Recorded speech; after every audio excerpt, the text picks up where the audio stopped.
Welcome guys, कैसे हैं? आशा है अच्छे होंगे। साथियों, माइक्रोसॉफ्ट वर्ड में होम टैब के अंदर एक ग्रुप और आता है, स्टाइल ग्रुप। आपने अपने टेक्स्ट की स्टाइल चेंज करी होगी, लेकिन एक्चुअल में इसका क्या क्या काम होता है स्टाइल ग्रुप का नहीं जानते होंगे। बहुत सारे यूजर नहीं जानते कि हम स्टाइल ग्रुप का क्या यूज़ कर सकते हैं, कैसे बेटर यूज़ में इसको ले सकते हैं। ये जानेंगे इस वीडियो में, तो इसमें तक बने रहिएगा। नमस्कार साथियों, मेरा नाम है मनोज कुमार और आप देख रहे हैं अपना यूट्यूब चैनल गुरुजी कंप्यूटर कोर्स। तो चलिए सीख लेते हैं। तो इधर देखिए, मेरे पास कोई भी एक डॉक्यूमेंट है, ठीक है। इस डॉक्यूमेंट की हमने स्टाइल चेंज करनी है, तो स्टाइल कैसे चेंज करेंगे? स्टाइल का मतलब है उसकी फॉर्मेटिंग, कि भाई हमने उसका कलर कैसा रखना है, उसको बोल्ड, इटैलिक, अंडरलाइन करना है, लाइन का स्पेस क्या रखना है, फ़ॉन्ट का साइज़ क्या देना है, पैराग्राफ हमने इंडेंटेशन कितना रखना है ना। तो यहाँ से फ़ॉन्ट ग्रुप में से और पैराग्राफ ग्रुप में से हम सारी इसकी स्टाइलिंग चेंज करा सकते हैं। लेकिन इसके तुरंत बाद देखो, यहाँ पे एक और हमारे पास ग्रुप आ रहा है, स्टाइल ग्रुप का। इसके अंदर भी कुछ स्टाइल्स हैं, normal style, no spacing style, heading 1 style, heading 2 style. ये देखो, मैं कंप्लीट पैराग्राफ सेलेक्ट कराता हूँ। पहले तो यहाँ पे है तो इस पैराग्राफ पे, या फिर यहाँ पे मेरा कर्सर है तो देखो यहीं पे ये हेडिंग 1 स्टाइल अप्लाई हो रही है। तो ये स्टाइल हमने अलग अलग पैराग्राफ की अलग अलग स्टाइल करानी है, या फिर कंप्लीट अपने पूरे डॉक्यूमेंट्स की हमने एक ही स्टाइल करानी है। देखो, यहाँ से एक बार में आप स्टाइल चेंज करा सकते हो इसकी, बट ये इसका एक्चुअली यूज़ नहीं है। स्टाइल का यूज़ हम कहाँ पे करेंगे? इन हेडिंग्स का यूज़। और जब यूज़ कर लेंगे तो क्या बेनिफिट आएगा? देखिए, थोड़ा सा नीचे चलता हूँ और मैं यहाँ पे आपको कुछ काम दिखाता हूँ। मैंने यहाँ पे लिखा है व्हाट इज़ कंप्यूटर। इसके नीचे हम कंप्यूटर की डेफिनेशन दे सकते हैं। फिर हमने डेफिनेशन के बाद लिखा टाइप्स ऑफ कंप्यूटर, या फिर टाइप्स की जगह यहाँ पे हम कर सकते हैं पार्ट्स। मैंने टाइप्स गलत लिख दिया, पार्ट्स ऑफ कंप्यूटर, ठीक है। ये एक पेरेंट हो गया, और इसका चाइल्ड, क्योंकि दो पार्ट्स कंप्यूटर के होते हैं, हार्डवेयर और सॉफ्टवेयर, हमने दो पार्ट्स में डिवाइड किया है। देन ये पेरेंट, ये इसके चाइल्ड हो गए 1 और 2। अब हार्डवेयर के अंदर देखो, इनपुट डिवाइस आ रही है, आउटपुट डिवाइस आ रही है, ये इसके चाइल्ड हो गए। तो इस प्रकार से हमने इसको एक नंबर सीरीज में दे दिया, या फिर आप इसको बुलेट्स में सीरीज में ले सकते हैं। तो ये तो हो गई इसकी नंबर और बुलेट सीरीज, पेरेंट्स और उसके चाइल्ड के नंबर के हिसाब से। अब ये हमने नंबर नहीं डालने हैं, हमने सिंपली टेक्स्ट की तरह लिखना है, लेकिन वो एक अच्छा इस तरह से दिखे कि हाँ, वाकई में ये हमने पेरेंट्स और चाइल्ड के रूप में लिए। तो देखो, एक और डॉक्यूमेंट्स मैंने लिखा हुआ है यहाँ पे, ये वाला देखिए, ठीक है। इसमें मैंने 5 पेज लिए हैं, 5 पेज का डॉक्यूमेंट्स है, काफ़ी बड़ा डॉक्यूमेंट्स है। मतलब ज़्यादा बड़ा नहीं है, लेकिन समझाने के लिए काफ़ी बड़ा डॉक्यूमेंट्स। यहाँ पे मैंने लिया, देखो, what is computer, full definition मैंने लिखी है। फिर parts of computer, parts of computer पे हमने पहले डेफिनेशन लिखी, फिर उसके पार्ट्स दिए हार्डवेयर, और हार्डवेयर के अंदर मैंने दिया इनपुट डिवाइस, फिर उसकी आउटपुट डिवाइस। फिर दूसरा पार्ट लिया हमने आगे चल के सॉफ्टवेयर, सॉफ्टवेयर के हमने दिए यहाँ पे सिस्टम सॉफ्टवेयर, ये रहा, बोल्ड करा देता हूँ। और एक हमने दिया होगा एप्लीकेशन सॉफ्टवेयर। तो इस प्रकार से हमने नंबर नहीं दिए इसमें हमने खाली उनके नाम डाल के उनको बोल्ड करा दिया। क्लियर? बोल्ड करा रखा हमने। अब हम इनकी स्टाइल कराते हैं। देखो, इसको मैं यहाँ पे सिलेक्ट कराता हूँ और इसको मैं कराता हूँ हेडिंग 1, ठीक है। हेडिंग 1 हो गई। अब इसका कोई चाइल्ड है? इसका कोई चाइल्ड नहीं है। इसके बराबर का है पार्ट्स ऑफ कंप्यूटर, या फिर इसको हम चाइल्ड में दे सकते हैं, हेडिंग 2 में दे सकते हैं इसको हम, क्योंकि इसका चाइल्ड बनाएंगे तो 2 में डाल देंगे। तो इसको मैं हेडिंग 2 में डाल देता हूँ, ये उसका चाइल्ड हो गया कंप्यूटर का, ठीक है। हमने यहाँ पे इसकी हेडिंग 2 डाल दी। अब हेडिंग 2 में और इसका कोई बराबर का है, इसका ब्रदर नहीं है, इसके चाइल्ड है पार्ट्स ऑफ कंप्यूटर के 2, एक तो हार्डवेयर, इसको इसके चाइल्ड में डालेंगे तो 2 में नहीं, इससे नीचे लेके जाएंगे हम तीसरी हेडिंग के अंदर। और कोई तीसरी हेडिंग में भाई 2 पार्ट्स हैं, हार्डवेयर और सॉफ्टवेयर, 2 बराबर के हो गए। जब दोनों बराबर के हैं, दोनों भाई हैं, तो दोनों ही हमारे सेम हेडिंग में जाएंगे। इसकी हेडिंग 3 ली है हमने, तो हम सॉफ्टवेयर की भी हेडिंग 3 ही लेंगे, यहाँ पे आएंगे और इसको भी हेडिंग 3 में डालेंगे, क्योंकि ये दोनों इक्वल हैं, दोनों भाई भाई हैं। अब इनके कोई चाइल्ड हैं भाई, सॉफ्टवेयर के 2 चाइल्ड हैं, एक सिस्टम सॉफ्टवेयर, तो इसको 3 से डाउन लेके जाएंगे और हम 4 में डालेंगे। और एक एप्लीकेशन सॉफ्टवेयर है, इसको भी हम 4 में डालेंगे। ये दोनों भाई हो गए, सिस्टम सॉफ्टवेयर और एप्लीकेशन सॉफ्टवेयर। यदि इनके भी कोई चाइल्ड हैं तो उनको हम हेडिंग 5 में डालेंगे। समझ गए ना किस प्रकार से हमने हेडिंग यूज़ करनी है? तो अभी तक आप स्टाइल को अलग तरीके से यूज़ कर रहे थे, अब हम कर रहे हैं सही तरीके से यूज़। और क्या बेनिफिट होगा वो दिखाता हूँ मैं आपको। पहले इनके सभी के डाल देता हूँ मैं। यहाँ पे हमने डाला था हार्डवेयर, ठीक है, हार्डवेयर हमने हेडिंग 3 में लिया था। इसके 2 चाइल्ड हैं, इनपुट ये 4 में चला गया, और एक हो गया आउटपुट डिवाइस, ये भी 4 में चला गया, और एक और इसके 3 चाइल्ड्स हैं, ये कंट्रोल यूनिट्स, ये भी 4 में चला गया। हमने सभी की हेडिंग्स डाल दी। अब ये हेडिंग डालने के बाद इनका एक्चुअल यूज़ देखते हैं। उससे पहले मैं आपको अब स्टाइल चेंज करा के दिखाता हूँ। पहले वाले डॉक्यूमेंट्स पे चलें। यहाँ पे हम कंट्रोल ए कर देंगे और कोई भी इसकी स्टाइल हेडिंग 1 की दे देते हैं। अब देखो स्टाइल हमने ले ली, और भी स्टाइल यूज़ करा सकते हैं। वैसे हम यहाँ पे बहुत सारी स्टाइल्स हैं, लेकिन हमने मेन स्टाइल ली है। इस स्टाइल के बाद हम इसकी डिज़ाइनिंग करेंगे। तो यहाँ पे देखो थीम जब हम यूज़ करते हैं, है ना, थीम आपके पास डिज़ाइन टैब में मिलेगी, या फिर आपने देखा होगा होम के अंदर ही यहाँ भी आपके पास, यदि आपके पास ऑफिस 2007 है तो अब आपको यहीं पे स्टाइल मिल जाएंगी। यहाँ पे थीम मिल जाएंगी आपको, उसकी सारी कलर स्कीम मिल जाएंगी। तो थीम मेरे पास यहाँ पे है, देखो मैं थीम यूज़ कराता हूँ यहाँ पे। तो ये कंप्लीट पूरे डॉक्यूमेंट की थीम यहाँ पे चलेगी, क्योंकि जो स्टाइल हमने ली है वो पूरे डॉक्यूमेंट की है। हमने थीम यूज़ कर ली ये वाली, और इसके ऊपर कलर स्कीम्स भी हम यूज़ करा सकते हैं। देखो यहाँ पे जैसा कलर लेना चाहेंगे तो डॉक्यूमेंट्स का, तो आप देखोगे इस प्रकार से हम स्टाइल कर सकते हैं, बिल्कुल कर सकते हैं। कलर स्कीम्स हम यूज़ कर लेंगे। कोई इफ़ेक्ट डालना है, फ़ॉन्ट हमने किस प्रकार का लेना है अपनी स्टाइल का, वो फ़ॉन्ट साइज़ हम यहाँ पे यूज़ करा सकते हैं। पैराग्राफ स्पेसिंग, इफ़ेक्ट्स, वो सारा हम यूज़ करेंगे। तो देखो ये सब चीज़ें अब इस स्टाइल के ऊपर यूज़ हो रही है, ना कि नॉर्मल डॉक्यूमेंट्स के ऊपर हमारी यूज़ होती है। यदि नॉर्मल डॉक्यूमेंट है तो हमारी थीम नहीं लगेगी। मैं इसको अंडू कराता हूँ।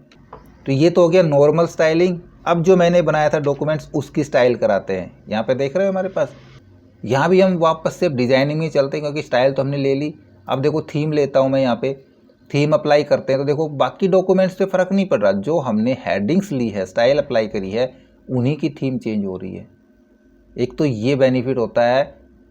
बेनिफिट क्या, ये समझ लो कि एक्चुअल यूज़ स्टाइल का, कि हम कहाँ पे यूज़ करना है हमने स्टाइल को, ताकि हम उसकी थीम सही से यूज़ कर सकें। तो थीम्स तो इनके ऊपर काम कर रही है। कलर स्कीम जो हम लेंगे तो कलर स्कीम भी इन्हीं के ऊपर काम करेंगे। हम जो भी कलर यूज़ करें, देख रहे हो यहाँ पे कलर हमारे उसी थीम, जो उसी स्टाइल के ऊपर काम करेंगे। हमने मान लीजिए कलर स्कीम ले ली और थीम हम यूज़ करा लेते हैं कोई और दूसरी, यहाँ पे अच्छी सी थीम ये करवा लेते, सेकंड वाली अच्छी है, ठीक है ना, यही करवा लेते हैं। इसमें हमारा टेक्स्ट भी दिखता है। कलर स्कीम थोड़ा सा अलग ले लेंगे ताकि टेक्स्ट और भी थोड़ा सा गहरा नज़र आता रहे हमको। चलो ये वाला कलर ले लेते हैं, ये शायद ही दिख रहा है ना आपको, ये दिख जाएगा, ठीक है, ये कलर ले लेते हैं। फ़ॉन्ट भी यहाँ से चुना सकते हैं हम, यदि नहीं दिख रहा है सही तरीके से तो फ़ॉन्ट की स्टाइल भी हम यहाँ पे इंक्रीज़ करा सकते हैं। अब देखो सभी स्टाइल्स में आपको थोड़ा थोड़ा फ़र्क मिल रहा है ना। ये इसका चाइल्ड है, देखो इसमें दोनों में फ़र्क है। इन दोनों के पेरेंट को देखते हैं, देखो ये पेरेंट इन दोनों का है। एक पेरेंट हमारे पास मेन होगा, ये अलग से कलर में दिख रहा है, जबकि ये और ये अलग नहीं है। हमने इसका पेरेंट बनाया है इसको, ठीक है ना। चलो इतना काम हो गया। अब जो यूज़ कर लिया हमने स्टाइल, तो पहले यूज़ करी थी हमने इस डॉक्यूमेंट पे और अब यूज़ करी हमने इस डॉक्यूमेंट पे, तो दोनों का बेनिफिट दिखाता हूँ मैं आपको। उसके लिए हम सीधा एक बार तो चलते हैं व्यू के अंदर, थोड़ा सा कम बेनिफिट देखते हैं। हम व्यू में चले जाते हैं, ठीक है। और ये बेनिफिट देखने से पहले मैं आपको ये बताऊं कि जितना भी हमने यहाँ पे टॉपिक लिया है, हमने यहाँ से पढ़ना है एप्लीकेशन सॉफ्टवेयर को। तो वहाँ पे कैसे पहुँचोगे, या तो वहाँ से हमने लिंक बनाना पड़ेगा, उसके ऊपर जाएंगे, या फिर स्क्रॉल करके जाएंगे, या फिर हम यहाँ पे फाइंड करके जाएंगे। तो पहला बेनिफिट तो ये होगा, हम व्यू के अंदर जाके नेविगेशन पेन चालू करा लेंगे। और यदि आपके पास लोअर वर्जन ऑफिस 2007 है तो व्यू के अंदर आपको ये ऑप्शन डॉक्यूमेंट मैप के नाम से मिलेगा। डॉक्यूमेंट मैप पे क्लिक करें और यहाँ से आप करें नेविगेशन पेन को चेक, तो एक नेविगेशन पेन आ जाएगी। यहाँ पे आपके पास सारी चीज़ें दिखेंगी, रिजल्ट भी है, पेज भी है और हेडिंग्स भी है। अब यही चीज़ दिखाता हूँ मैं आपको दूसरे वाले डॉक्यूमेंट पे, जिसके ऊपर हमने कंप्लीट फॉर्मेटिंग करनी है। करी है कि नहीं करी है, कोई बात नहीं करी है तो ना, तो यहाँ पे हम करा लेते हैं। हम सभी के ऊपर हेडिंग 1 को अप्लाई करा देते हैं। हमने ये स्टाइल ली है और इसका भी हम पेन चालू कराएं। तो देखो यहाँ पे क्या मतलब आ रहा है, यहाँ पे तो पूरा डॉक्यूमेंट ही यहाँ पे नज़र आ रहा है। जितने पैराग्राफ थे वो सारे पैराग्राफ यहाँ पे दिख रहे हैं आपको। देखो ये पैराग्राफ है, ये पैराग्राफ है। हम इस प्रकार से यहाँ पे पैराग्राफ को चेक करा के, क्लिक करा के उस पैराग्राफ पे जंप कर सकते हैं। लेकिन यदि हमने हेडिंग्स ली हुई है तब आप देखो यहाँ पे किस स्टाइल में दिखाया है। ये हमारी मेन हेडिंग 1 आ गई। इसका पेरेंट इससे देखो थोड़ा सा इंडेंटेशन में आया है। ये इसका पेरेंट कह रहा हूँ, ये इसका चाइल्ड है ना, इसका इंडेंट में आ गया। इसके 2 चाइल्ड हैं यहाँ पे नज़र आ रहे हैं। इनके भी कोई चाइल्ड है, यहाँ से आप ऑन करके देख सकते हो। इनके भी, इसके 3 चाइल्ड हैं और इसके 2 चाइल्ड हैं। हमने जिस हिसाब से सेटिंग करी थी, यानी कि 1 नंबर, 1 का आई का ए का डॉट डॉट डॉट, ऐसे जो नंबर लिस्ट बनानी है, नंबर लिस्ट ना बना करके यदि हम हेडिंग यूज़ करें तो हमारा डॉक्यूमेंट्स और बेटर लगेगा। अब हमने किसी भी टॉपिक को पढ़ना है, हमने आउटपुट डिवाइस को पढ़ना है, तो यहाँ पे क्लिक कराएंगे तो देखो डायरेक्ट हम आउटपुट डिवाइस के ऊपर जंप करा रहे हैं। या फिर हमने वापस से हार्डवेयर के ऊपर जाना है, वापस हार्डवेयर पे पहुँच गए। सिस्टम सॉफ्टवेयर को देखना है, सिस्टम सॉफ्टवेयर पे जंप करा लिए। तो इस पेज से हम बगैर लिंक क्रिएट किए एक पैलेस से दूसरे पैलेस पे उसी हेडिंग पे जंप कर पा रहे हैं। दूसरा, यदि हम इसकी एक टेबल बनाना चाहें कंटेंट्स की, यानी कि इसका इंडेक्स पेज यदि हम क्रिएट करना चाह रहे हैं, तब हम यहाँ पे एक इंडेक्स पेज भी क्रिएट करा सकते हैं इसके टॉप में। और वो पेज क्रिएट कराने के लिए हमको ना तो वो टॉपिक देखने की ज़रूरत कि कौन सा टॉपिक किस पेज पे है या कौन कौन से टॉपिक है। सिंपली सीधा सीधा हम रेफरेंस टैग पे चले जाएंगे। ठीक है, रेफरेंस टैग के अंदर जैसे जाते हैं तो यहाँ हमको मिलता है शुरू में ही टेबल ऑफ कंटेंट्स। कोई भी वर्जन हो आपके पास ऑफिस का, सभी में ये रेफरेंस टैब के अंदर मिलेगा यहाँ पे। और table of contents only headings पे ही काम कराता है। हम इसको यहाँ से क्लिक कराएंगे, देखो बहुत सारी टेम्पलेट्स हमारे पास नज़र आ जाएंगी कि आप जो अपने कंटेंट्स की कोई टेबल क्रिएट कर रहे हैं तो उसके लिए किस प्रकार की आपको स्टाइल की ज़रूरत है। आप यहाँ से वो स्टाइल चुन सकते हैं। हम सिंपल नॉर्मल स्टाइल क्लिक कराते हैं तो क्लिक कराता ही देखो पूरी की पूरी हमारे पास जितने हमारे पास हेडिंग्स थी सारी यहाँ पे आ जाएंगी। शायद इनके चाइल्ड यहाँ पे नहीं आए हमारे पास, कोई बात नहीं, नहीं आए तो हम ले लेंगे, क्योंकि हमको ये दिखाना है कितने लेवल तक दिखाना है। और हेडिंग्स के 6 ही लेवल होते हैं। हमने कितने लेवल ऐड कराने हैं हम उतने लेवल ऐड करा देंगे। कहाँ से कराएंगे ऐड? सीधा टेबल ऑफ कंटेंट्स में जाएंगे, यहीं पे आपको मिलेगा देखो कस्टम टेबल ऑफ कंटेंट्स, है ना। यहाँ से क्लिक करा ले और यहाँ पे हम लेवल ऐड करा सकते हैं। हमारे पास लेवल देखो 3 थे, हम यहाँ से बढ़ा सकते हैं, 4 लेवल तक चाहिए या 5 लेवल तक चाहिए। हमने 5 तक ही लिया था, 6 लेवल टोटल होते हैं, तो 5 तक यहाँ पे सेलेक्ट करा के ओके करा देंगे और इसको कर देंगे यस। देखो यहाँ पे उतने ही लेवल ऐड हो गए। अब हमको नेविगेशन पेन की ज़रूरत भी नहीं है, हम यहीं से किसी भी डॉक्यूमेंट्स पे जंप करा सकते हैं। देखो यहाँ पे क्या कह रहा है, control plus click the follow link. हम कंट्रोल के साथ इस लिंक को क्लिक कराते हैं तो ये हम उसी पोजीशन पे जंप कर जाएंगे। पूरा कंटेंट हमारे पास ऊपर नज़र आएगा। यहाँ से हमको पता है ये कौन से पेज पे है, ये कौन से पेज पे है।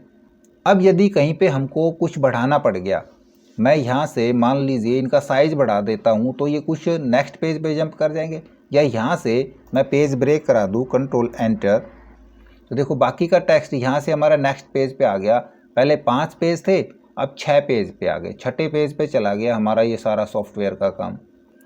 और टेबल के अंदर क्या दिखा रहा है, टेबल के अंदर 4 पेज तक ही सारा काम है। अब इसको कैसे अपडेट करेंगे? 2 ऑप्शन होते हैं। सबसे पहले तो यहीं पे टेबल पे क्लिक कराएंगे तो आपको ऊपर नज़र आ जाएगा अपडेट टेबल का, या फिर यहीं पे जाके देखोगे आप मिल रहा है अपडेट टेबल, है ना। दोनों जगह से कहीं से भी कर सकते हैं। यहाँ पे हम करेंगे अपग्रेड पेज नंबर ओनली नहीं, अपग्रेड एंटायर टेबल और ओके कर लेंगे। तो देखो पूरी टेबल हमारी अपग्रेड हो चुकी है। लास्ट एडिंग हमारी 5 नंबर पेज के ऊपर ही है।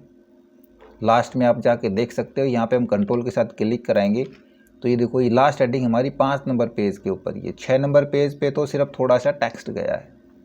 तो हेडिंग्स का यूज़ क्या कहें कि हम स्टाइल्स के अंदर जितने भी हमारे पास होम के अंदर ये स्टाइल थी, इन स्टाइल्स में ये हेडिंग्स 1 2 3 4 क्या है और इनका एक्चुअल यूज़ क्या है, कहाँ पे हम इनका यूज़ करेंगे। तो उम्मीद करूँगा ये चीज़ आपकी क्लियर हो गई होगी और आगे से जब भी आप कोई अपना डॉक्यूमेंट तैयार करेंगे तो इनका यूज़ ज़रूर करेंगे। तो क्या ये यूज़ आपको पहले से पता था या नहीं पता था, हमें कमेंट्स में लिख करके बताएं और इसकी एक बार प्रैक्टिस करके ज़रूर देखें। और ये ऑप्शन आपको कैसा लगा, ये ग्रुप आपको कैसा लगा, इसके बारे में भी कमेंट्स में ज़रूर बताएं। ओके, आई होप वीडियो आपको जरूर अच्छा लगा होगा। इसी प्रकार अच्छे वीडियो देखते रहने के लिए हमारे साथ बने रहे। हमारे वीडियोज़ को ज़्यादा से ज़्यादा हम दोस्तों में शेयर करें, हमें लाइक करें और यदि नए हैं आप हमारे चैनल पे तो हम सब्सक्राइब जरूर कर लें।